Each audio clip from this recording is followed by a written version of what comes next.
kita harus memberikan pujian kepada Sintayong, kepada Erick Thohir, kepada PSSI yang sejak awal mengatakan bahwa Piala AFF U23 ini tanpa target. Dengan tanpa target, para pemain justru tampil lepas, santai, rileks. Apalagi pada pertandingan pertama kalah. Itu justru membuat Indonesia diremehkan, tetapi mampu membalas dengan sangat bagus, saudara-saudara. Merespon dengan sangat bagus. Kini tekanan justru ada pada Vietnam, saudara-saudara. Mereka adalah juara bertahan.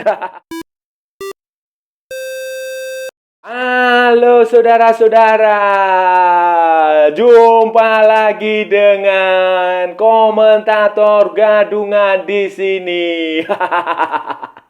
Dengan komentator yang gadungan.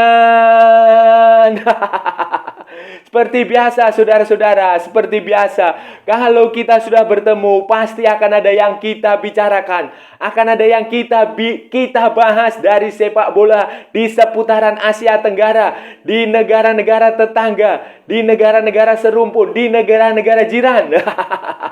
Indonesia, Malaysia, Vietnam, Thailand, Kamboja, Laos, Myanmar, Timor Leste, Singapura, Brunei Darussalam, Filipina, dan sekitarnya. Dan seperti biasa pula, kita akan membicarakan segala hal, baik yang bermanfaat maupun yang tidak bermanfaat, baik yang berguna maupun yang tidak berguna, baik yang menghibur maupun yang bikin sedih, baik yang membosankan maupun yang menginspirasi. Bebas, saudara-saudara, bebas. Yang penting sopan. Dan hari ini, saudara-saudara, hari ini kita masih akan membahas tentang Piala AFF U23, khususnya tentang preview final Piala AFF U23 yang mempertemukan tim nasional Indonesia U23 dengan Vietnam. Ini akan menjadi sangat penting, saudara-saudara. Ini akan menjadi pertandingan yang menarik. Ini akan menjadi pertandingan yang ditunggu-tunggu oleh banyak orang karena status Vietnam adalah juara bertahan. Mereka juga adalah tim yang bermain sangat bagus sepanjang fase kualifikasi. Mereka mengalahkan semua lawan. 3 pertandingan dilibas habis dengan gol yang lumayan bagus lah, lumayan. Permainan Vietnam juga bagus. Sementara Indonesia memiliki grafik yang cenderung naik dari main ala kadarnya di pertandingan pertama, kemudian main biasa-biasa saja di pertandingan kedua, dan main lebih bagus lagi di pertandingan ketiga, dan tampaknya akan mencapai peak performance, mencapai puncak penampilan pada pertandingan final melawan Vietnam hari Sabtu nanti, saudara-saudara. Ini berarti Vietnam ketar-ketir nih, saudara-saudara. Nah, ini akan seperti apa, saudara-saudara? Ini akan kita bahas, akan kita ulas, akan kita analisis, akan kita prediksi, akan kita ramalkan di edisi kali ini, saudara-saudara. Saudara-saudara, jadi begini, saudara-saudara, seperti yang sudah kita ketahui bersama, seperti yang sudah terjadi. Indonesia secara mantap, secara mengejutkan juga boleh lah kalau mau dibilang mengejutkan. Dibilang beruntung juga nggak apa-apa, bebas. Yang penting sopan. Secara ajaib, secara bagus lah, secara mantap mampu menyingkirkan tuan rumah Thailand sekaligus tim yang tampil bagus di Piala AFF U23 dari semifinal. Indonesia menang 3-1 melalui 2 gol Kelly Schroyer dan Ferrari. Sementara satu lagi adalah bunuh diri pemain Thailand. Skor 3-1 adalah skor yang sangat mantap, saudara-saudara, sangat bagus. Apalagi Indonesia sejak awal itu juga datang dalam kondisi yang tidak ideal. Banyak pemain utama tidak bisa bermain karena bukan kalender FIFA. Sementara pemain-pemain bagus yang ada di Liga Indonesia tidak diizinkan klubnya. Ditahan oleh Thomas Doll, ditahan oleh Bernardo Tavares, tidak diizinkan bergabung. Setiap klub hanya diizinkan menyumbangkan 2 pemain. Dan pada pertandingan pertama juga sudah dikalahkan oleh Malaysia. Penampilan waktu pertandingan pertama juga sangat jelek. Para pemain gugup. Bahkan ketika pertandingan kedua juga punya banyak peluang tidak bisa menjadi gol. Para pemain masih mencari bentuk, masih mencari beradaptasi, masih mencari pola permainan yang baik. Dan akhirnya Setelah diremehkan, setelah dihina-hina, setelah diragukan, setelah diminta out. Nah, setelah dibully oleh supporter-supporter bocil, Indonesia akhirnya mampu mengalahkan Thailand, mampu menang atas Thailand di kandangnya Thailand. Ini di kandangnya Thailand, saudara-saudara, bukan di Indonesia, bukan pula di tempat netral. Jadi beda. Harus mengatakan bahwa permainan Indonesia melawan Thailand ini berbeda 180 derajat dari permainan waktu menghadapi Malaysia maupun waktu menghadapi Timor Leste. Kalau waktu menghadapi Malaysia maupun waktu menghadapi Timor Leste itu, kritik saya adalah para pemain itu tidak tenang. Tidak tenang, mereka mudah sekali panik, mudah sekali berbuat kesalahan. Dan menurut saya, saudara-saudara, itu wajar. Itu normal karena para pemain itu baru berkumpul bersama. Mereka mungkin saja kurang dari seminggu mereka berkumpul bersama, berlatih bersama. Dan mayoritas pemain itu adalah muka-muka baru. Pemain-pemain baru yang di level U23. Beberapa adalah pemain U20 yang naik kelas ke U23 dan baru bermain bersama dengan seniornya di U23. Jadi wajar kalau masih ada banyak kesalahan, masih bingung harus seperti apa, masih belum bisa menjalankan instruksi Sintayong dengan baik, masih sering membuang kesempatan mencetak gol, masih melakukan error, masih melakukan kesalahan. Jadi ya, makanya kan sejak waktu itu saya juga sudah mengatakan jangan dibully, jangan dibullying. Ini hanya pertandingan uji coba, ini hanya pertandingan pemanasan. Mereka pemain muda masih baru, masih bisa berkembang, masa depan mereka masih cerah. Dan terbukti waktu melawan Thailand, saudara-saudara, Anda melihat para pemain bermain jauh lebih tenang. Walaupun secara teori kualitas Thailand itu jauh lebih bagus daripada Malaysia, daripada Timor Leste. Secara tradisi, rivalitas Indonesia dengan Thailand itu jauh lebih bergengsi daripada rivalitas dengan Malaysia, apalagi Timor Leste. Tetapi para pemain itu mampu tampil tenang. Mereka tenang sekali, saudara-saudara. Kalau saudara-saudara lihat, para pemain itu mampu build up, mampu membangun serangan dari belakang. Mereka umpan pendek 1-2 kaki, bermain santai, tidak buru-buru, tidak tergesa-gesa. Mereka juga mampu membuat defensive line jauh di dalam pertahanan Thailand. Mereka tidak melakukan kesalahan, mereka tidak ceroboh, mereka tidak terpancing emosinya. Nah, ini yang paling penting, tidak terpancing emosinya. Karena pemain Indonesia ini selama ini dikenal sebagai barbar. Terkenal gampang diprovokasi, terkenal gampang memprotes wasit, gampang kehilangan konsentrasi. Dan pada pertandingan melawan Thailand, kalau saudara-saudara perhatikan, pemain diganggu, ditackle, dikasari, tidak terpancing. Mereka bahkan tidak protes. Ada pemain yang akan protes sama temannya, disuruh mundur. Jangan, santai. Nah, itu membuktikan bahwa pemain ini dewasa. Dan santai sekali mereka. Dengan bermain santai, dengan bermain rileks, otak mereka, pikiran mereka itu jalan. Jadi mereka bisa berpikir sangat bagus, mengambil keputusan tepat untuk melakukan umpan ke sana, umpan ke sini, umpan pendek yang saya lihat ini sangat bagus. Walaupun sesekali masih ada juga umpan panjang, tetapi lebih dominan umpan pendek. Umpan pendek Indonesia tidak terlalu berusaha untuk melakukan ball possession. Mereka hanya berusaha mengalirkan bola dari kaki ke kaki. Dan akibatnya, saudara-saudara, gol dari Kelly Schroyer membuktikan kerjasama itu. Kemudian gol dari Ferrari itu membuktikan Indonesia mampu memanfaatkan skenario bola mati. Lemparan ke dalam. Kemudian gol bunuh diri pemain Thailand yang memanfaatkan aksi Haikal itu juga keren, saudara. Saya lihat, saudara-saudara, pada pertandingan final nanti, saudara-saudara, beban, tekanan itu justru ada pada Vietnam. Kenapa, saudara-saudara? Kenapa? Mereka itu sebagai juara grup C, status mereka ya, mereka lebih diunggulkan. Itu fakta. Selain itu, Vietnam itu juga juara bertahan, defending champion. Mereka juara 2022 waktu di Kamboja. Waktu itu Indonesia tidak ikut karena COVID. Mayoritas pemainnya kena COVID, jadi tidak bisa terbang meninggalkan Indonesia. Jadi ini tekanan akan ada besar kepada Vietnam. Dan Vietnam akan semakin tertekan, akan semakin kesulitan mencari skema terbaik untuk mengalahkan Indonesia. Karena taktik Sintayong itu tidak bisa dibaca. Kenapa saya bisa mengatakan tidak bisa terbaca? Sintayong menggunakan 3 Game of play, Game of play ya. 3 sistem permainan, 3 cara bermain yang berbeda, 3 formasi yang berbeda pada 3 pertandingan yang dijalani Indonesia, saudara-saudara. Waktu melawan Malaysia itu formasinya adalah 3-5-2. 3-5-2 cenderung ke 5-3-2. Kemudian waktu melawan Timor Leste itu formasinya adalah 4-3-3. Waktu melawan Thailand ini formasinya adalah 4-4-1. 4-4-1 yang cenderung dikombinasikan menjadi 4-3-3. Tetapi saya melihatnya lebih kepada 4-5-1. 4-2-3-1 juga bisa. Jadi formasinya berubah-ubah. Kemudian pemain yang ditampilkan juga berbeda-beda, saudara-saudara. Berbeda-beda. Mayoritas masih backbone-nya ada, tetap si Beckham, kemudian siapa itu Arkan, kemudian Sananta, Hernando itu tetap masih main di situ. Tetapi kalau sudah perhatikan ada berbagai macam variasi yang dilakukan. Misalnya Frankie Misa di pertandingan pertama kedua itu bermain sebagai fullback kiri, wingback kiri, back kiri. Tetapi di pertandingan melawan Thailand main sebagai sayap kanan.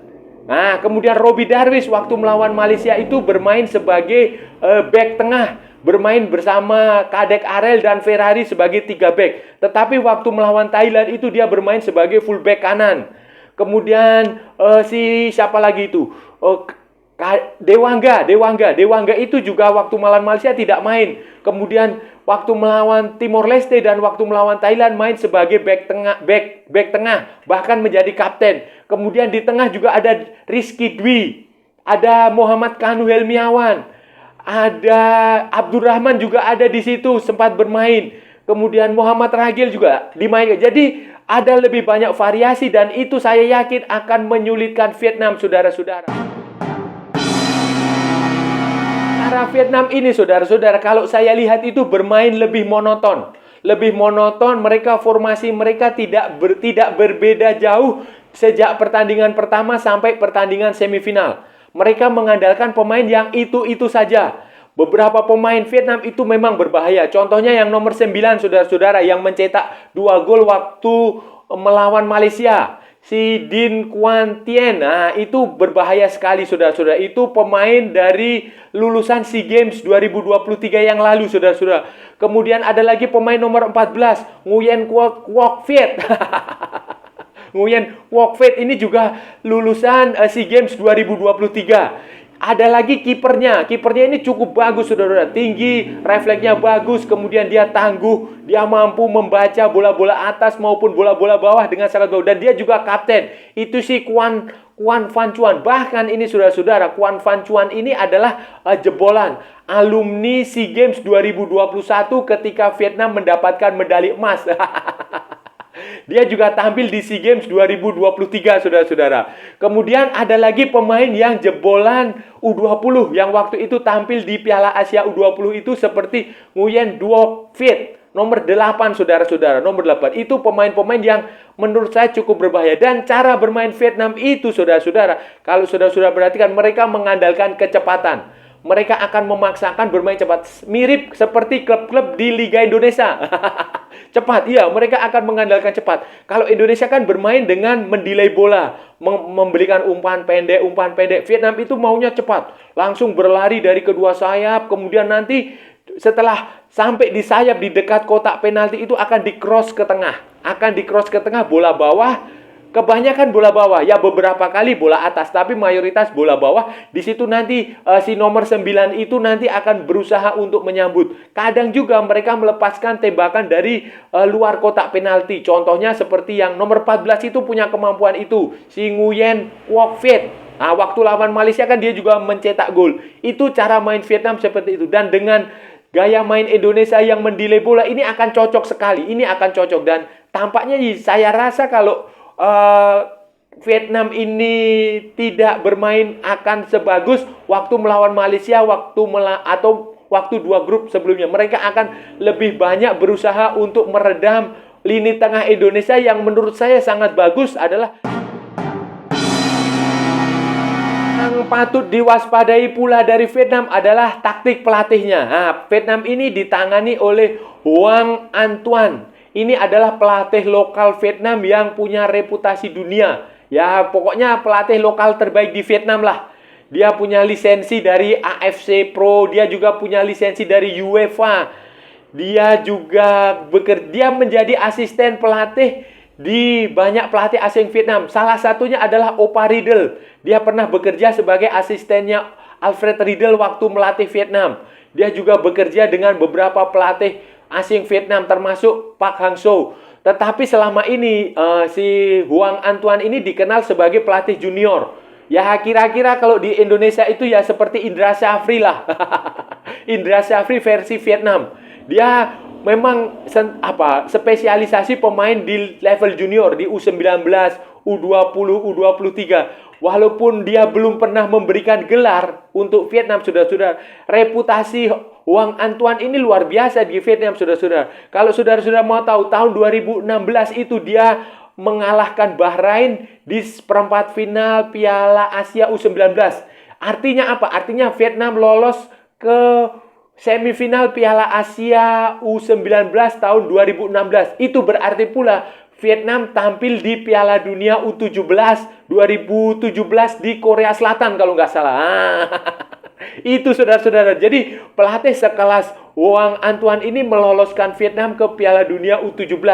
Dan walaupun kemudian di Piala Dunia U17 tahun 2017 itu ya menjadi bulan-bulanan, tapi kan itu catatan yang sangat bagus, saudara-saudara, sangat bagus dan dianggap sebagai pelatih lokal Vietnam yang dan dia punya taktik strategi yang lumayan lah. Dia mampu membaca permainan dengan baik. Ketika dia sudah buntu, dia biasanya akan mencoba memasukkan pemain yang lebih segar. Biasanya itu kalau nggak nomor 7, nomor 11. Nah, itu pemain-pemain yang coba dimasukkan untuk memecah kebutuhan. Dan saya rasa ini akan bermain akan adu strategi dengan Sintayong lah. Layak. Bagaimana peluang Indonesia untuk mengalahkan Vietnam dan menjuarai Piala AFF U23 ini, saudara-saudara?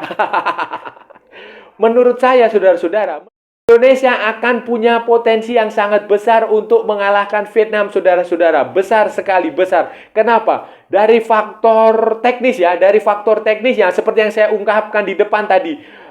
Sistem permainan Indonesia, game of play-nya Indonesia itu lebih sulit dibaca. Tidak monoton. Variasi. Ada kombinasi pemain yang karena satu dan lain hal tidak bisa bermain, digantikan oleh pemain lain dan pemain lain itu mampu tampil lebih bagus. Itu secara strategi sangat bagus. Kemudian cara bermain Indonesia itu juga tidak monoton. Mereka lebih santai, lebih kalem, mampu menghasilkan beberapa peluang walaupun tidak sepenuhnya berhasil mencetak gol. Kemudian yang tak kalah lebih penting lagi, yang jauh lebih penting adalah mental, saudara-saudara. Mentalitas Indonesia itu sangat bagus. Secara psikologis Indonesia itu biasanya beban psikologisnya itu kalau bertemu kalau bertemu Thailand atau Malaysia di final. Itu saudara-saudara. Dua lawan itu kalau Indonesia bertemu di final itu biasanya akan loyo. Tetapi saudara-saudara, kalau kita berkaca pada kasus di SEA Games, saudara-saudara, itu Indonesia bisa mengalahkan Vietnam, bisa mengalahkan Thailand sekaligus di semifinal maupun di final. Dan ini sepertinya deja vu. Deja vu hanya saja terbalik. Waktu SEA Games kita mengalahkan Thailand di final dan mengalahkan Vietnam di semifinal. Nah, sekarang sebaliknya. Kalau pada akhirnya Indonesia bisa memenangkan Piala AFF U23, saudara-saudara, ini akan menjadi jawaban yang telak, menjadi penggenap kritik dari para supporter-supporter bocil, dari para pengamat-pengamat bocil yang selalu mempertanyakan, mana nih pialanya Sintayong? Mana gelarnya Sintayong, pelatih kelas dunia tapi tidak pernah membawa Indonesia menang, tidak pernah membawa Indonesia juara. Ini akan menjadi jawaban yang sangat telak, saudara-saudara. Karena banyak orang di Indonesia ini ya, banyak pengamat juga. Saya heran, kalau supporter bocil sih saya bisa maklum, tapi ada juga pengamat, pandit, analis, media yang selalu mempertanyakan itu. Kalau memang nggak bisa memberikan gelar ya mending out. Mereka hanya patokannya adalah level AFF, level Asia Tenggara. Mereka tidak peduli kalau Sintayong berhasil meloloskan Indonesia ke Piala Asia kualifikasi. Mereka bilang, buat apa lolos ke kualifikasi Piala Asia? Tampil di Piala Asia tapi tidak pernah punya piala. Aduh, saudara-saudara, begini ya. Kita itu harus bicara bahwa level AFF dengan level Asia itu berbeda, saudara-saudara. Dalam hal ini ya, saya sepakat dengan Coach Justin. Coach Justin kan mengatakan, dia bertanya, Singapura itu 4 kali juara Piala AFF, tapi nggak pernah tampil di Piala Asia. Jadi kebanggaan dia hanya level AFF. Sementara Indonesia itu tidak pernah juara Piala AFF, tapi sudah sering tampil di Piala Asia. Nah, menurut saya banyak pengamat bocil, banyak supporter bocil ini yang hanya berpikir bahwa gelar, trofi, piala. Walaupun pialanya itu dari kaleng.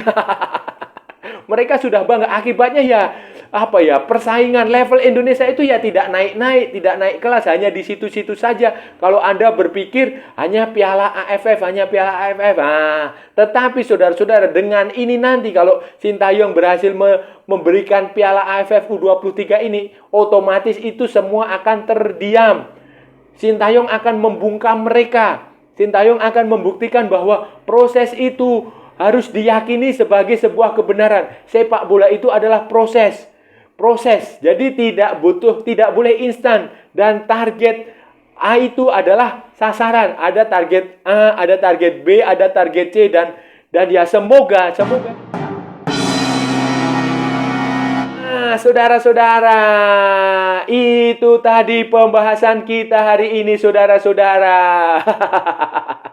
Kita sudah bicara panjang lebar tentang Timnas Indonesia U23, tentang Timnas Vietnam U23, tentang Piala AFF U23, tentang prediksi, tentang ramalan, tentang preview untuk final yang akan berlangsung nanti akhir pekan ini, hari Sabtu, saudara-saudara. Indonesia bertemu Vietnam. Indonesia mengalahkan Thailand di semifinal, sementara Vietnam mengalahkan Malaysia di semifinal. Dan seperti yang sudah kita ungkapkan tadi, saudara-saudara, kita harus optimistis, kita harus yakin, kita harus percaya proses.